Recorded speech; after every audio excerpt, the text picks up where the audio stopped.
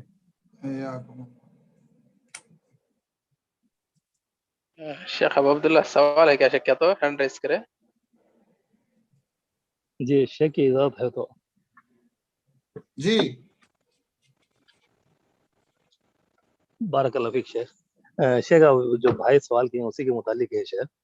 جی جو بہت سے یعنی لوگ یعنی کرائے پہ گاڑی رکھتے ہیں، کار وغیرہ، تو لوگ یعنی جو مسلمان ہو یا غیر مسلمان ہو، جو اپنے مندروں کے پاس یا اپنے مسلمانوں کچھ مزاروں تو بلے ہیں، اسی طرح مندروں کے کچھ اس طرح معصیت کے ہوتے ہیں جو شرکیہ یہ ہوتے ہیں، تو وہ بھی یہی لاگو ہوتا ہے شیخ. دونوں چیزیں ہیں جی، دونوں چیزیں ہیں. دیکھیے، ہم نے گاڑی کرائے پر کی ہے کہ لوگ عام اپنی زندگی کی، اپنی روزمرہ کی زندگی کے مسائل حل کرنے کے لیے جا رہے ہیں.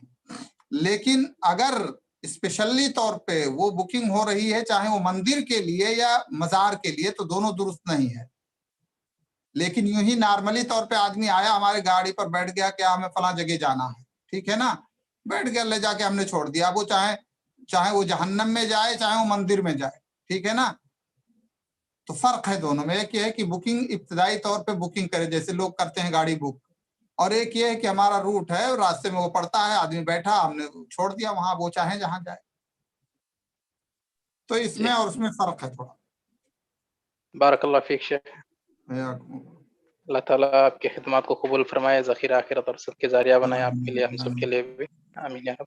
الحمدللہ، اللہ تعالیٰ کا بے انتہا شکر ہے. اللہ تعالیٰ آج کی اس مجلس کو کامیابی کے ساتھ اختتام پذیر کیا ہے. اللہ کی شکریہ کے بعد ہم فضیلت الشیخ ابو القاسم مدنی حفظہ اللہ کا بھی شکریہ ادا کرتے ہیں. استاد آپ لوگوں محترم نے کا بھی اپنا بہت قیمتی بہت وقت شکریہ. ہمارے لیے نکالے ہیں الحمدللہ. اس کے بعد زوم پر تشریف لانے والے آپ تمام حضرات کو، یوٹیوب پر لائیو دیکھنے والے سب حضرات کو بھی ہم شکریہ ادا کرتے ہیں، اور اللہ سے دعا گو ہیں اللہ تعالیٰ ہمارے سننے کو اور جمع ہونے کو قبول فرمائے. اللہ تعالیٰ دنیا اور آخرت کی عافیتیں اور کامیابیاں نصیب فرمائے. پیارے بھائیوں، آپ سب کو معلوم ہے AIGC کویت کی جانب سے ہفتے میں 3 اردو دروس ہو رہے ہیں، اور تیلگو زبان میں مہینے میں 2 تیلگو دروس چل رہے ہیں. تو ان تمام دروس کے اپڈیٹس آپ تک اعلانات کے ذریعے پہنچا دیے جائیں گے. آپ اعلانات کو فالو ہوتے ہوئے ان دروس میں وقت پر حاضری دیں اور اپنے دوست احبابوں کو رشتہ داروں کو بھی دعوت دیں. اور ہمارا یوٹیوب چینل ہے EIGEC ٹیم کا, اس کو سبسکرائب کریں. یہ قیمتی اور علمی بیانات جو ہو رہے ہیں اس میں اپلوڈ ہو کے رہتے ہیں, اور سوال و جواب کی نشست بھی اس میں اپلوڈ ہو کے رہتے ہیں. یہ سب آپ پھر سے دیکھ سکتے ہیں اور دوسروں کو بھی شیئر کر سکتے ہیں. انہیں کچھ باتوں کے ساتھ, دعائی کلمات کے ساتھ آج کی مجلس کو ختم کریں گے. ربنا تقبل منا انك انت السميع العليم وتب علينا انك انت التواب الرحيم. آخر میں سب حضرات کفارۃ المجلس کی دعا پڑھ لیجئے. سبحانك اللهم وبحمدك اشهد ان لا اله الا انت استغفرك واتوب اليك. السلام علیکم. السلام علیکم ورحمۃ اللہ وبرکاتہ. وعلیکم السلام ورحمۃ اللہ وبرکاتہ.